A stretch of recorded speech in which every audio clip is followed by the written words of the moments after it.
नमस्कार, मैं उमेश कुमार तिवारी सहकारिता विभाग से हूं और वर्तमान में उप सचिव मध्य प्रदेश राज्य सहकारी निर्वाचन प्राधिकारी में प्रतिनियुक्ति पर नियुक्त हूं। आज यहाँ प्रशिक्षण में हम सहकारी सोसाइटियों के निर्वाचन के संबंध में प्रशिक्षण में यहाँ पर उपस्थित हैं।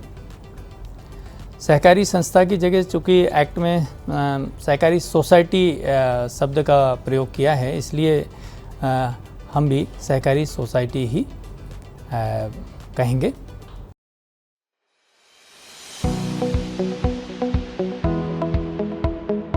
इस प्रशिक्षण का उद्देश्य सहकारी सोसाइटियों का स्वतंत्र, निष्पक्ष एवं पारदर्शी निर्वाचन कराना है। सहकारी सोसाइटियों के स्वतंत्र, निष्पक्ष, पारदर्शी निर्वाचन हेतु सबसे पहले राष्ट्रीयकरण कार्यक्रम के माध्यम से सदस्यता सूची, अंतिम सदस्यता सूची अर्थात वोटर लिस्ट तैयार करने संबंधी प्रशिक्षण। दूसरे है सहकारी संस्थाओं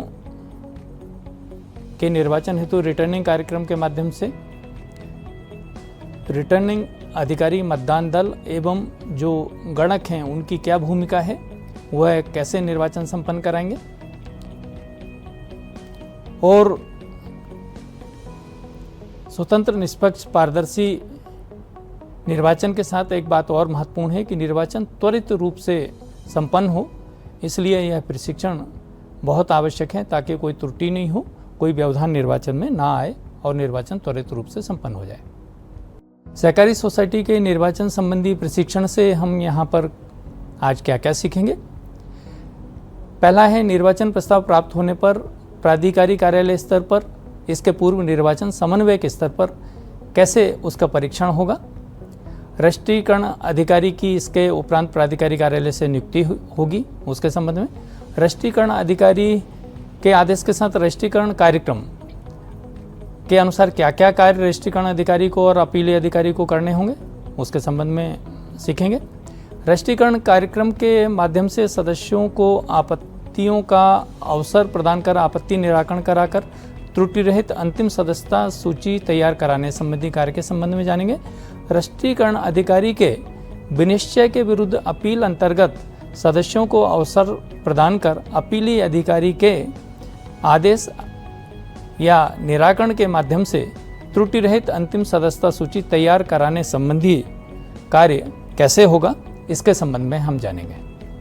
अपीली अधिकारी के निराकरण के उपरांत राष्ट्रीयकरण अधिकारी यदि कोई संशोधन है तो संशोधित सदस्यता सूची तैयार करेगा और उस संशोधित सदस्यता सूची से, या अपीली अधिकारी ने कोई चेंज नहीं किया है तो जो अंतिम प्रकाशन की जो सदस्यता सूची है, अंतिम प्रकाशित सदस्यता सूची, उससे संचालक मंडल या प्रत्यायुक्तों के निर्वाचन होंगे और उसके लिए रिटर्निंग अधिकारी की नियुक्ति प्राधिकारी द्वारा की जाएगी।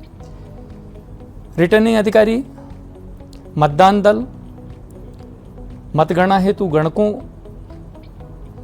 की नियुक्ति और इन सभी के माध्यम से सोसाइटियों के स्वतंत्र, निष्पक्ष और पारदर्शी निर्वाचन कराने संबंधी क्रमशः क्या क्या कार्य किए जाएंगे, उसके संबंध में हम जानेंगे। मतपत्र लेखा, रिटर्निंग अधिकारी की डायरी का संधारण करने के संबंध में हम जानेंगे। मतगणना परिणाम की घोषणा संबंधी कार्य के संबंध में हम जानेंगे।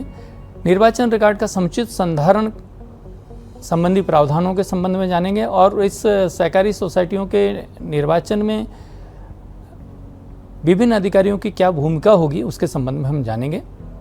इसमें लाभान्वित हितग्राही जो होंगे वो सहकारी सोसाइटियाँ, तात्पर्य सहकारी सोसाइटियों के सदस्य, सहकारी सोसाइटियों के संचालक मंडल, सहकारी सोसाइटियों के प्रशासक, फिर निर्वाचन समन्वयक जो हमारे जिले, संभाग एवं राज्य स्तर पर हैं, और प्राधिकारी कार्यालय के अधिकारी कर्मचारी, सहकारिता विभाग के अधिकारी कर्मचारी जो इनको राष्ट्रीयकरण अधिकारी या रिटर्निंग ऑफिसर या मतदान दल में रखा जाएगा, अन्य विभाग के भी अधिकारी कर्मचारी जिन्हें राष्ट्रीयकरण अधिकारी, रिटर्निंग अधिकारी या मतदान दल में रखा जाएगा, एवं विभिन्न प्रशासनिक विभाग के अधिकारी कर्मचारी जिन जिन प्रशासनिक विभागों से जो जो सहकारी सोसाइटियाँ उनके प्रशासकीय नियंत्रण में हैं,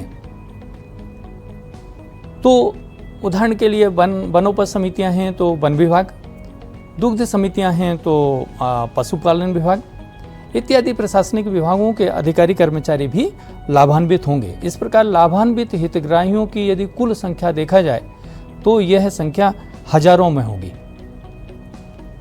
इस प्रशिक्षण में 4 मॉड्यूल बनाए गए हैं। Module 1 to 4। पहला मॉड्यूल जो है वो सहकारी सोसाइटियों के निर्वाचन प्रस्ताव के संबंध में है।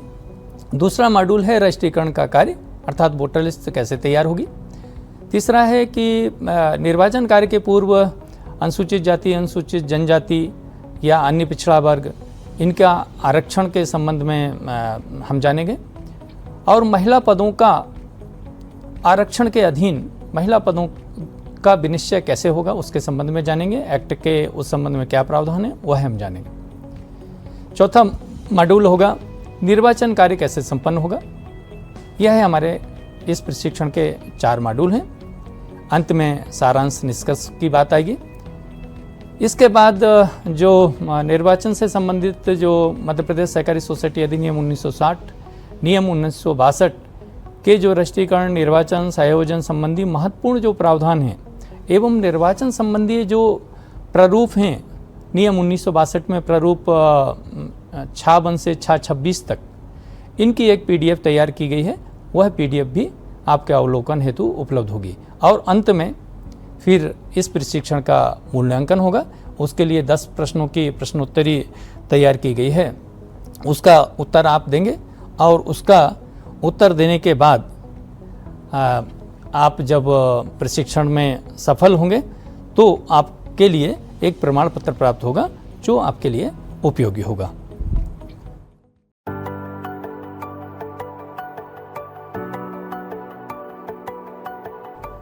मॉड्यूल 1 पर हम चर्चा करते हैं। सहकारी सोसाइटियों के निर्वाचन प्रस्ताव के अंतर्गत क्या क्या सीखेंगे। इसके अंतर्गत हम सीखेंगे सहकारी सोसाइटियों का संक्षिप्त परिचय, ताकि निर्वाचन प्रस्ताव सही ढंग से प्राप्त हो।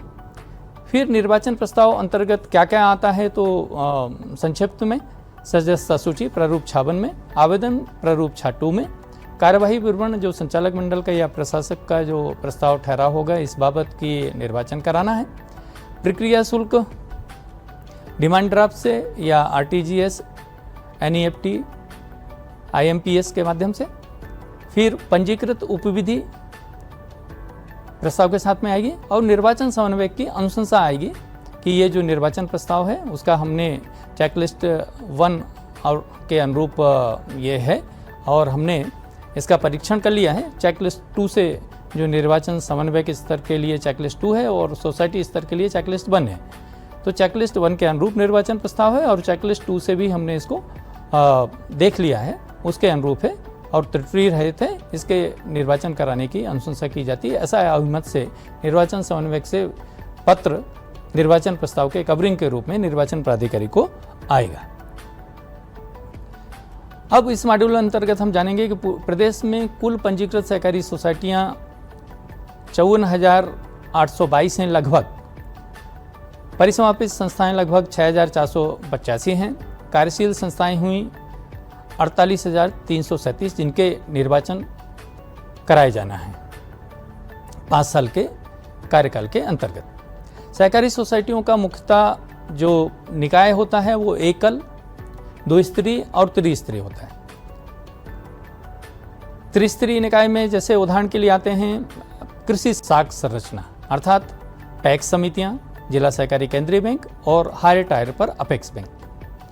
दुग्ध समितियों में प्राथमिक दुग्ध समितियां, फिर दुग्ध संघ और हाईएस्ट टायर पर दुग्ध महासंघ। वनोपज प्राथमिक सोसाइटियों के लिए 3 टायर स्ट्रक्चर इस प्रकार से वनोपज, प्राथमिक वनोपज समितियां, फिर जिला लघु